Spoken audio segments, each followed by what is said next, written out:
Hey guys, Dr. James at Finish Line Wellness. Hey, I just want to take a few moments to let you guys know that first of all, we're open. So we are open taking appointments. Of course, if people are feeling sick and having any symptoms of COVID and all that stuff, stay home. But we are taking appointments.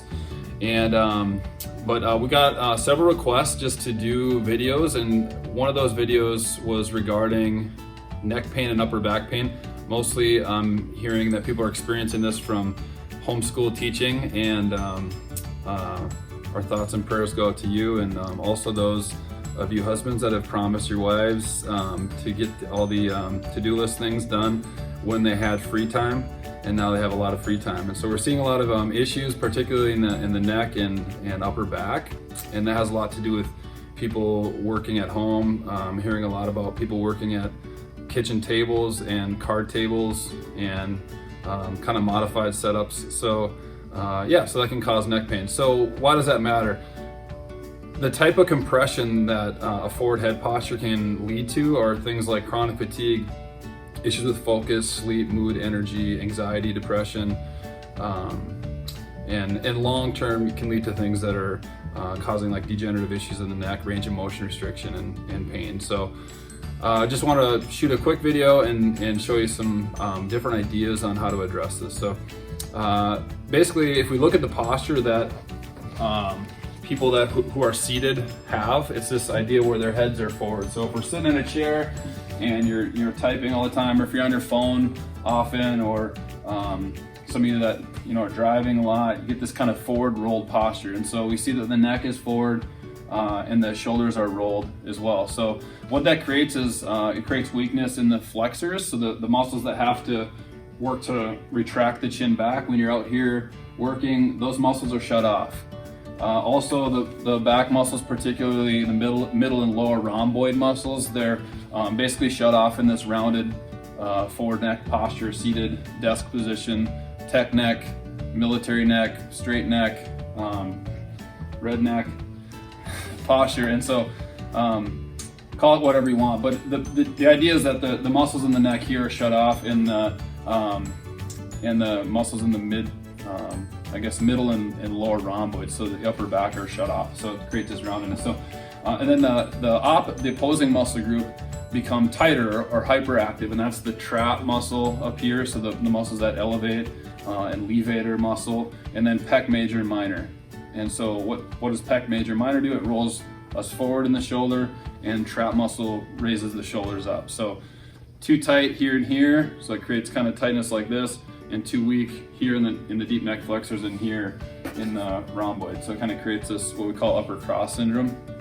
And so with the muscles that are too tight, we don't want to really make them weak. We just want to help them not be hyperactive. And there's a few ways to do that. We can make the opposing muscle group stronger, or really just stretching the muscles that are hyperactive works too. So, but collectively doing those all together helps a lot. So strengthening the deep neck flexors. So again, we're out here, we're typing all day, or homeschooling, or what have you. And so when we're postured like that, we want to retract the chin. So really that's a real easy one. You can just retract the chin back, straight back. It's kind of like doing a double chin, really, but you're working your deep neck flexors. So it's not the muscles you can see here, they're deep inside there. And so just sustaining that retracted chin posture that everybody loves to do, kind of double chin in it. I always recommend if people can just do like 5 seconds while they're at a stoplight. It's kind of goofy, but I feel like the goofier that it is, sometimes the more that people remember to do it. It's different though if you're doing it in your car. You don't want to push your head against your head seat or your headrest, because that's going to strengthen extensors, and we don't want that. So if your head's in space, we want to retract that way. So not tilted and not tucked, straight back. So that's strengthening here, and we want to strengthen here. So happen to have this band right here, strengthening rhomboids. So that's these muscles between my shoulder blades. So basically I want to pinch the shoulder blades together. So a simple way to do is just taking a band. This is just simple, really super light band. That's all you'll need. And I'm just rotating, basically externally rotating. That's one way to do it. You can strengthen. A good way to think of it is just pinch your shoulder blades together and then pull. So shoulders down and back, and then pull. Usually I recommend like 30 or more per day. Kind of depends on the severity. But some people will find that when they're stuck in this forward posture, like doing this as an exercise, like they can't even get any activation in that region. So it's so shut off because of the reverse posture that it just takes weeks to even like activate in that upper back. So another way to do that is like seated rows. So if you have a gym at home or bands that are long enough, you could tie it to the doorknob or something at home and just do like a seated row. Typically though, on seated rows, especially at the gym, we'll see guys that are always stacking too much weight on there, and when they fatigue, they typically recruit their overactive muscle groups just to be able to get the weight. So if you're gonna do a seated row, just again, like it doesn't take much. Usually this is a muscle group that's already underactive, so you don't need a ton of weight typically. So, but seated row, again, pinching the shoulder blades together and then rowing. So we're gonna strengthen here, and then to stretch the trap, levator trap, and pec major minor.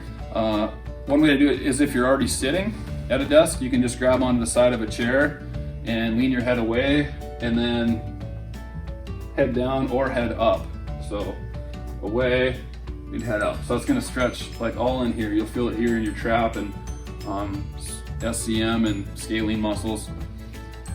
And then another way to work on this tightness in here, pec, is just stretching on the wall, so pec major minor. So you want to go above your shoulder height and below your shoulder height. I like to have my fingers facing backwards. And sometimes you'll feel it like in your forearms, kind of before you really feel it in your pec major minor. So again, just stretching above my shoulder height and then below my shoulder height as well. One mistake I see with this often is we're trying to get away from this idea of internally rotating our shoulders when we're sitting or typing or texting or whatever, being forward. And so when I see people stretching their chest, sometimes they'll like internally rotate to get the stretch. So just be careful of that. I'd rather have you head up, chest up, and then if you want more stretch, just to turn away from the wall. So, and then again, above and below your shoulder height. So those are just some ideas on how to work on that tightness that you're getting from usually sitting around at home, watching too much TV or texting on the phone or emails and computer work time.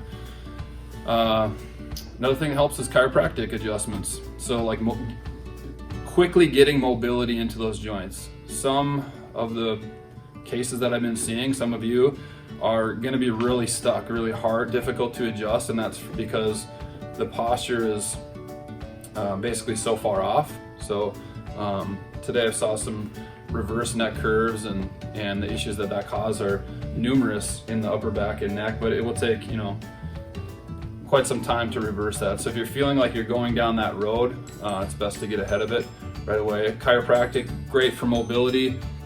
Doing these kind of things with stretching and strengthening works great for stability. So we want to have an aspect of both. I would say that where people skimp the most is definitely in the stability category. It's easy to show up and have passive care done onto you. It's another thing to be able to stabilize that and hold your treatments and change how curves look, like neck curves look long term.